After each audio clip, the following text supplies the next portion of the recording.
Since the 24th of November, when President Mnangagwa was sworn in and took the oath of office, Zimbabwe has undergone an ideological metamorphosis to the current disposition, where the style of governance, the style of politics, which has been introduced by the new dispensation, has totally changed the character of activities in Zimbabwe.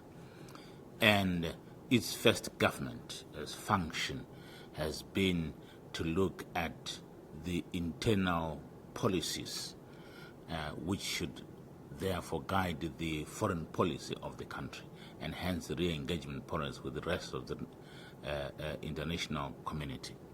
It has adopted a lot of economic reforms and other agreed political reforms. When I say agreed, I mean agreed between the various political stakeholders which are currently now in Parliament.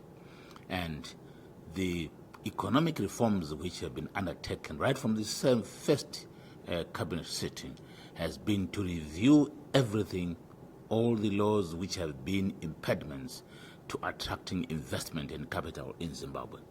And these included as the Indigenization and Empowerment Act, which now gives freedom to investors to hold equity of their choice in any of the business except in the diamond and platinum industry, where the policies are still being finalized.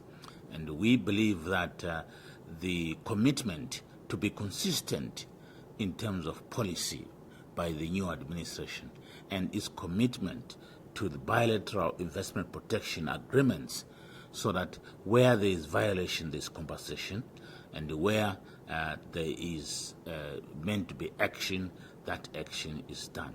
And the ease of doing business overall has been adopted by the new establishment, and we are looking at special economic zones which are being established so that there can be a quick, rapid establishment of the manufacturing and exporting sector. And also we are looking at establishment of the OneStop Shop business center, which accounts for all new businesses which are coming through into Zimbabwe, so that they can be served within hours of making their investment decisions. You mentioned that the diamond and mining sector is excluded, though, from why is that? That is where your largest revenue. We recently only discovered that we're diamonds. We didn't know that we're diamonds in Zimbabwe, and therefore the sudden pursuing of the diamond sector by different companies was not properly organized. And then, so we are saying that we need to have a clear-cut diamond policy first, which must be in place.